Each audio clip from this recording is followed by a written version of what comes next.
আসসালামু আলাইকুম গাইস। তো আপনারা দেখুন ওয়াশার দিয়ে কিভাবে রিং রিপেয়ারিং করবেন। তো দেখুন রিংটা ফেটে গেছে, আমি চারটা ওয়াশার এক সাইড করে কেটে নিলাম। তো কাটার পর আমি একটা একটা করে ছিদ্রি সেন্টার করে এটারে বসাইতেছি।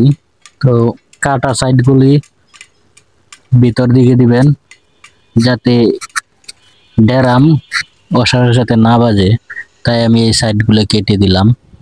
তো এখন আমি চারটা ওয়াশারকে প্যালাস দিয়া দইরা তারপরে টাকিং দেব, মানে ছিদ্রগুলারে সেন্টার করে রাখতে হবে যাতে স্টিক ড্রামের স্টিক নাটগুলি সেন্টার মিলে একটা একটা করে।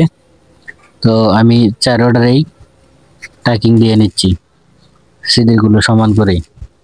আপনারাও কিন্তু এভাবেই ছিদ্রগুলি সমান করে বসাবেন। তো আমার কিন্তু তিনটা বসানো হয়েছে, এখন আমি আবার এই একটারও বসায় দিলাম।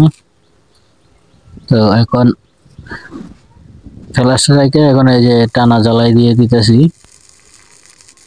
দেখুন। তো আমার জ্বালা কিন্তু শেষ।